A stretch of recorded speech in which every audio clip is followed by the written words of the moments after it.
Uh, so good evening, everybody. It's good to be here at Scotland. I have a couple of questions for you before we started. Who have seen this talk before? Nobody. Good. But I also have a confession to do. I started to review this talk 2 weeks ago, and I decided to change a little bit the talk because I wasn't satisfied by the way I did the talk last year, so I was like, okay, I'm going to change. Of course, it's the same topic, but we're going to see a different point of view about the whole part of contributing to the PHP source code.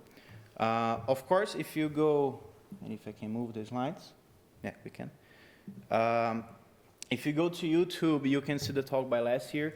There I talk about the whole technical part, how you compile PHP, how you do everything. We're also going to talk about that, but not that technical. I'm not going to do live code and nothing. So I hope we do well. So, Jesus Christ, what is happening here? There you go. So hello, my name is Gabriel. I'm from Brazil, but I'm currently living in Amsterdam, the Netherlands. I'm there to work at a company called Usabilla, Usabilla by SurveyMonkey. At Usabilla, we are a feedback company, so we provide the tools so our clients can receive feedbacks from their clients. That's not the interest part. The interest part is that we have a whole infrastructure of microservices, and those microservices are guided by Kafka. So we have a synchronous microservice. So if you want to talk about Kafka, we can talk a little bit. I'm a member of a little bit of some communities around the world. So PHP in Brazil, ScotlandPHP in Amsterdam, groups in Italy, and I hope ScotlandPHP as well. I do like to join communities. I'm an open source contributor. I have contributed to Doctrine. Actually, I'm a member of Doctrine. I have contributed to PHP as well. And also, a couple of years ago, I hope the Rector tool that now is a little bit famous to come up in life. So Rector is a tool that automates your refactoring, but I'm no longer in the project anymore. And also, I like to talk. I like stickers. And also, I like elephants. So if you have elephants to trade, I'm the guy. This whole elephant industry. Cool. So, a lot of people ask me this thing, like, why did I decide to contribute to PHP source code? Because, you know, I have a life. I have a full-time job. I have friends. Why would I mess with a PHP, with a language? Because it's not that easy to contribute to a language. But I was like, okay, let's try. Let's see what it gets. And everything started in Doctrine. So in Doctrine, we have this repository called Code Standards. There, we define a couple of rules for our code style thing. And during one of the discussions that we had there in Doctrine, there was one function that got my attention, the compact function. Who here is familiar with the compact function? Okay, some of you. Cool. For those of you that don't know, here is how it goes. So you have, we have a full method here that receives a string. It's going to return an array because this is the return type of compact. And here we are just calling full with ScotlandPHP. But there's something happening here. Full, the string full, is referring to the variable full. And then we have this bar. Where bar is coming from? Nowhere. What compact is doing to bar? Nothing. It's just ignoring bar. That's not right. Because bar is an undefined variable. If you look at the design of the function, it should report as an undefined variable. And if you go to the documentation, it says, any string that are not set will simply be skipped. Like this is documented. I was like, that's not true. That's not, okay, it's by design, but that's not right. So I made a question for myself. What if compact changed the behavior and now it starts to report undefined variables? That was the beginning of my whole journey to the PHP source code. Because I would need to code for the source. I would need to understand how PHP works. I would need to understand how the compact function was designed. I had a lot of questions. Here are some of them. First of all, where is PHP? Like, we know that we have the PHP installed in our machines, but like, where? Where do I find PHP? A second one is also important. How do I contribute to it? Like, can I do that? Am I allowed to do that? Also, another question, what do I need to know? Because I know how to code PHP, but by the time I figured out that PHP was right in another language, so it turns in PHP. I was like, what? Okay. So a lot of questions. How does it work? Will they accept our chains? Okay, a lot of questions. So I need to answer some of them so I could at least start to contribute to the PHP. So the first one, where is the PHP score? Does someone know, except for Derek? Where can you find the code that PHP is? GitHub. Oh, that's a better answer. The internet. Yes and no. So a couple of repositories of the PHP organization, including the core, is not hosted on GitHub. It's mirrored on GitHub. So if you go to git.php.net, you're going to find a lot of projects, like, also the core. But as you said, we also have the mirror. The mirror was a very important step to PHP, because then allow a lot of people that didn't even know that where the PHP code was, and now is exposed on GitHub. Okay, so I know where it was. Second one, could I contribute to PHP? Like, was I allowed to do that? Yes. PHP is an open source project, open source language, and there's the technical definition of open source. Open source software is a software with source code that anyone can inspect, modify, and enhance. What does it mean? You can introduce a feature, you can introduce a bug, you can modify the project and everything. And PHP was not different, is not different. Like, anyone can touch PHP, anyone can modify PHP. So I was like, okay, so I know where it is, I know I can contribute. Halfway there. This one was difficult. How do I even understand how PHP works? And this one was a little bit difficult to understand and to figure out how I would understand. But I was like, let's go by the basics. So PHP is a programming language. So programming language has a lot of steps. Of course, it is different if the language is compiled or interpreted. But in PHP case, we have lexers, we have parsers, we have the compile time, we have the interpret time. Again, I'm not going to go through these steps in this talk. You can get the last talk and understand. And also, it's not that important because I didn't even touch this part of the process. Because in the end of the day, PHP is a C code base. So what do I need to do? What do I need to know? C. I was like, oh, shit.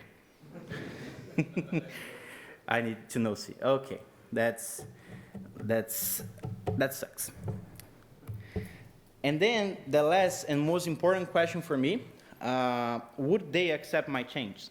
Because PHP is open source, okay, anyone can fork the GitHub project and open up requests, but like, how do they accept my changes? And this is where I discovered the magical RFC process of PHP. The RFC process of PHP is how almost everything is defined that goes into the core. Of course, there are some things that bypass the RFC, but we're not going to talk about that. But the RFC process is where we create a formal document saying, me, Gabriel, I want to introduce this function, this structure, this new feature, or I want to change this behavior of PHP. I need a formal document explaining the whole process. I need a formal implementation that we hope is tested and free of bugs, but you know. And I also need to go for the voting process. So I was like, okay, I know what I need to do. Open up a request on GitHub, wire the RFC, vote it, and merge it. Simple, right? Well, not that much.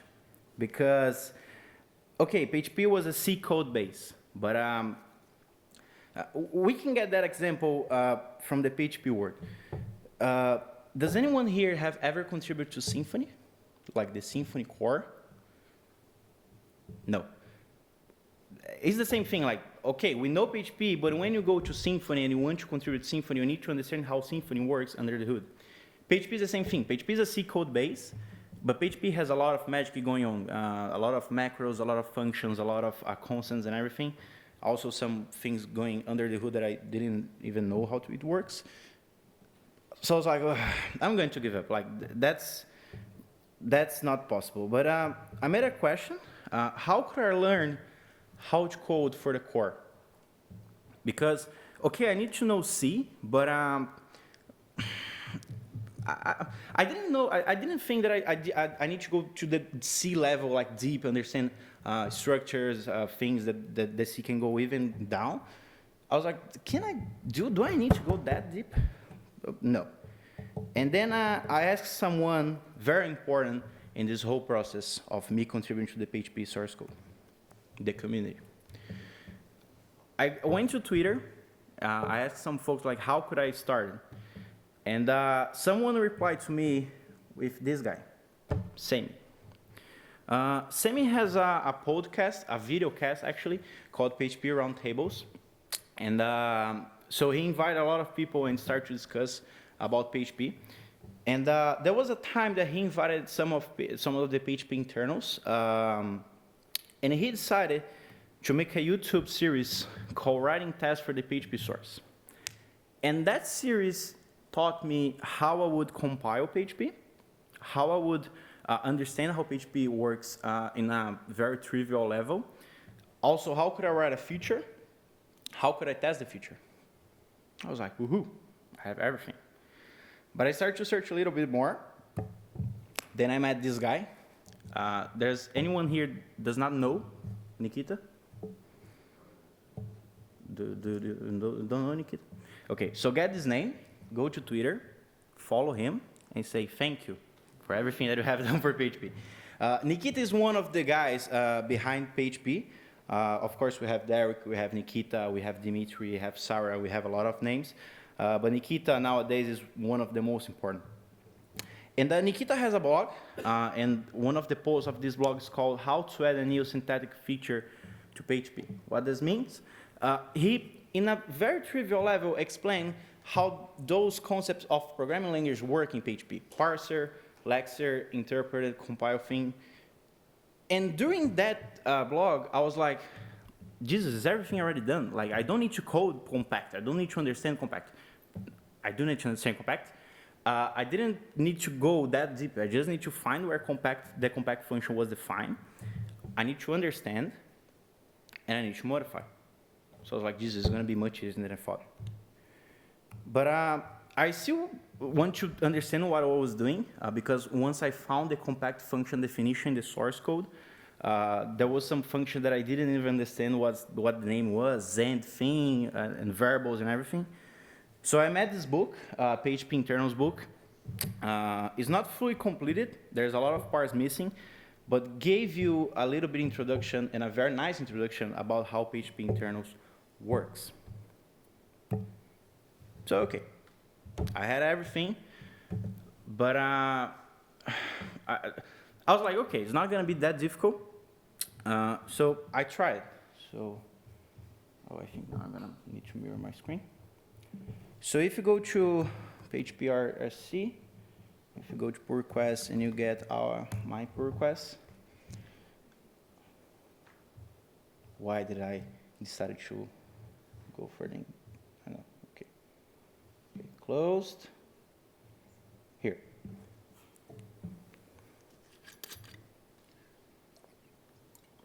Let's get a little bit of zoom. So that whole fear that I had about, oh, Jesus, I'm not going to be able to do it, I made it with 5 files, 21 lines, and 11 deletions. Man, that was simple. So we are not going to go to the C code, but basically what I did, so we verify that every entry to the compact function, except for this, Actually, it's a little bit here. Yes, no, it's actually this one. So except for this, if it is defined, we are going to expand that to an array. Otherwise, now in PHP 7.3, we are reporting a warning, say that is an undefined variable.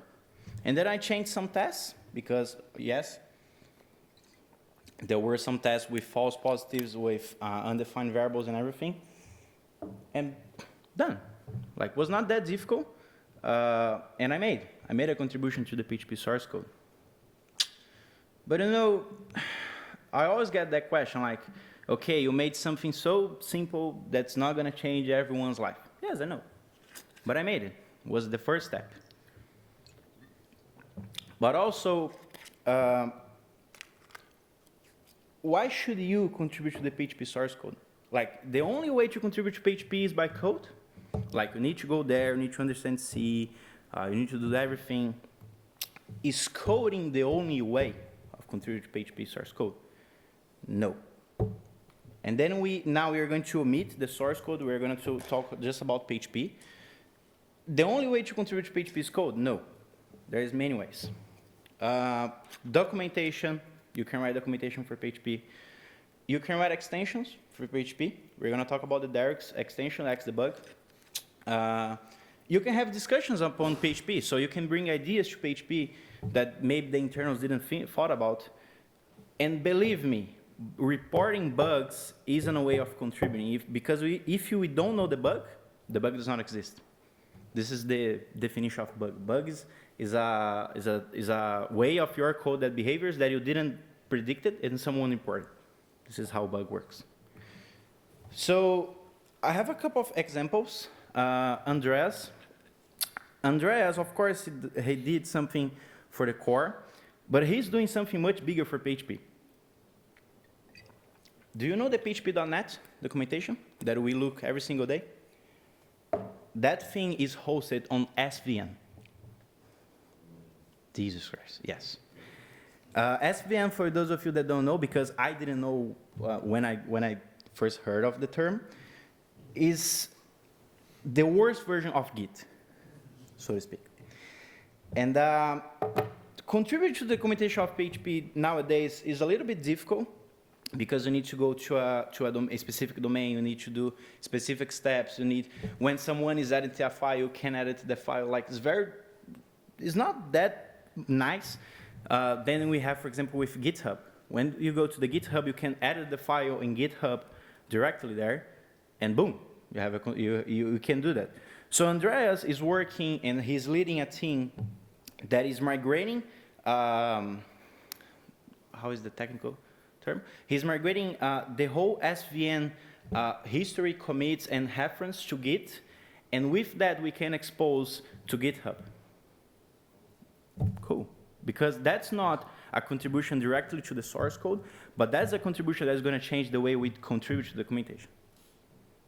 And he is not coding C, he's coding PHP because the project that he's creating is PHP. Derek had a talk today about Xbug. It's not a core thing, it's not an extension, it's not a internal thing, but it's an extension that allows us to debug our code. And I wouldn't imagine me without Xbug.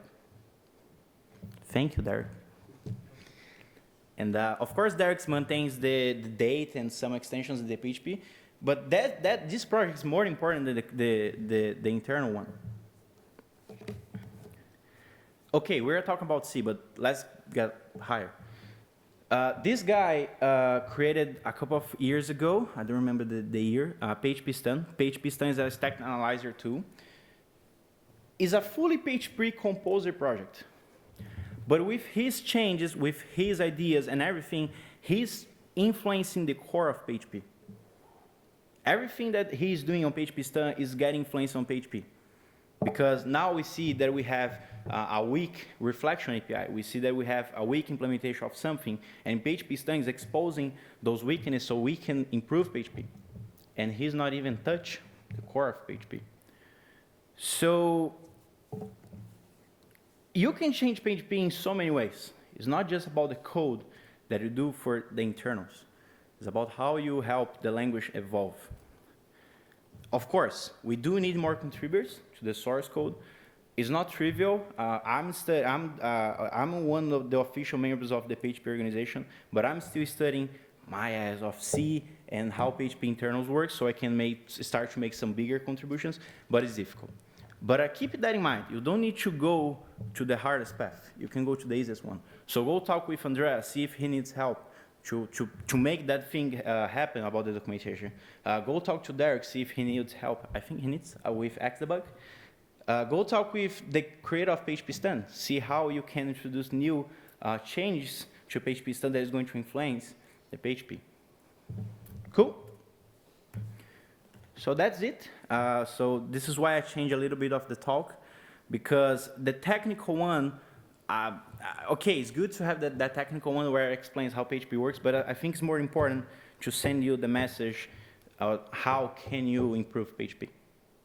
Cool? Thank you very much.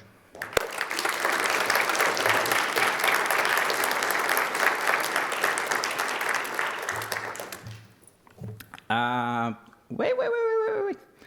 It's not, of course you can ask questions, but I also want to hear from you how you would contribute to PHP without coding. If you have an idea, how could you contribute to PHP? Oh, Jesus Christ. Oh, yeah. Okay, bye-bye. Oh, dear. So you were talking about writing an RFC for the change that you are making. Did you actually end up doing that? Did your change to compact get merged? Yeah, it get. So if you go to the RFC domain, if you go to... Because this is quite an interesting page to see. Yeah. What's being proposed. So compact. So here's the formal RFC. Was merged on PHP 7.3. So if I get a little bit of zoom. So here's the RFC title. Here's the introduction. So I mentioned during the discussion of a code standards in Doctrine, we spot that thing. I went to the history of Git of PHP. I didn't find why it wasn't that. Here I have the formal proposal. So we start to report undefined variables. For example, here I have full that has a value of bar, and then I'm passing false. False does not exist. This is an important one, backward incompatibility. This was a breaking change for PHP 7.3, but in the end, the voting passed it. So yeah, it was merged on PHP 7.3. Congratulations. Thank you. Sorry, I just hijacked them. So 7.3, so that's a minor version, so it's acceptable for breaking changes to be implemented in a minor version? That's one of the things that we discuss a lot in the internals. Derek can talk more about that, but my opinion is, PHP does not follow semantic version. PHP has a cycle release of every single year. There's a minor one for the current major, and after 2 years, there's the major one. People say that we follow semantic versions, that we don't introduce break chains, but if you go to the migration in the PHP.NET, there's a migration guide for every single version. There's always a section, breaking chains. So I hope for PHP 8, PHP 8 is going to be the last major, not the last, it's going to be the next major release. I hope in PHP 8.1 they don't introduce break chains, but there's the RFC process. We vote. If we vote and get introduced. But yeah, my opinion, we don't follow semantic versions on PHP.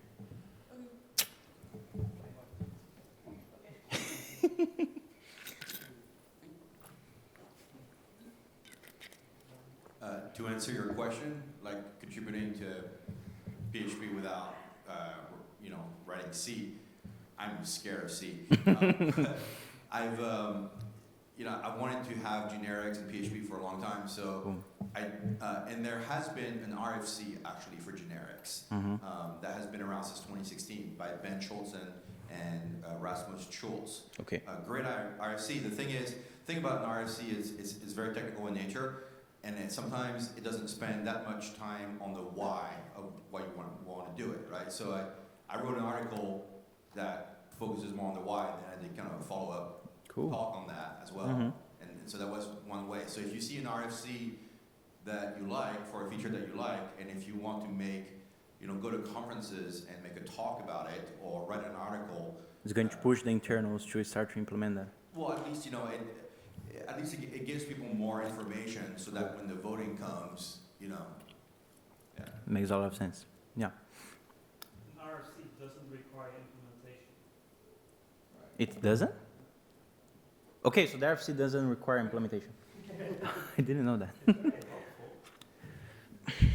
But, well, then I have an example for that. It's a little bit off topic, but it's about the RFC. So in PHP 7.4, there's a new operator called, is the question mark equal. Null is equal operator. So this one was implemented on PHP 7.4, but this thing was voted 2 years ago. So didn't make PHP 7.2, didn't make PHP 7.3, made it into PHP 7.4 because they didn't have an implementation. So yeah, I didn't know about that. Yeah, makes sense. But yeah, so the RFC doesn't need to have a formal implementation. So that's a good thing. I didn't know that, but that's a good thing. So you can propose something to PHP, get accepted, and then someone can get your RFC and call that. Fair enough? There's a few hands over somewhere.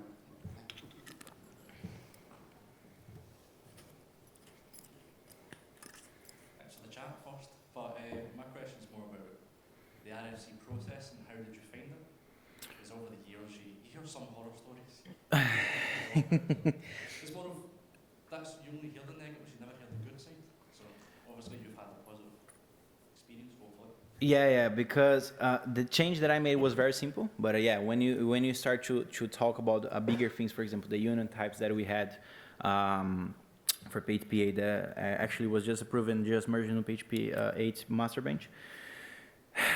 Internals and RFCs are a little bit, I don't like to talk about that, but okay, it's a little bit complicated because we have people that are trying to push PHP forward, and we have people that knows that PHP is famous by its flexibility. So when you go to a discussion in internals about the RFCs, we all have these two kind of people. The ones that want trying to push PHP forward, the ones that are trying to not hold PHP, but make sure that PHP is still flexible. So of course we have those kind of discussions. There was one that got famous I think the beginning of the year or the middle of the year. There was the short open text deprecation that the internals went crazy. Actually, we need to revolt that thing and everything. Like that's the process of a language. We are talking about a language here. Like the change that I made is going to influence all the developers of PHP across the world. Like that is important. So yes, the RFC process is important, needs to be done. We have this kind of discussion, but I know that Joey and someone else is trying to refactor the RFC process, so it's a little bit more strict, and so we can debate on top of the implementation, not of their opinions, like should this make PHP weakness or stronger. So yeah, the RFC process is a little bit complicated.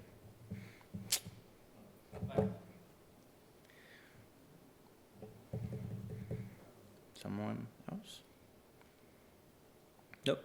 Okay, so as I mentioned, if you just Google, if you just YouTube PHP internals, you're gonna get this talk. So there I talk about the technical implementation, how you can do that. And also, if you scan this QR code, you're gonna go to JoinGene. JoinGene is the tool and the website that we use, developers and the speakers and the conference that we use to give feedback to each other. So it's important feedback for the speaker, so he knows if she knows if it's important to continue with that work or change. And also, if you gave feedback to the conference, the sponsors know that it is a good conference to sponsor. So it's a win-win for both sides. Cool? Thank you very much.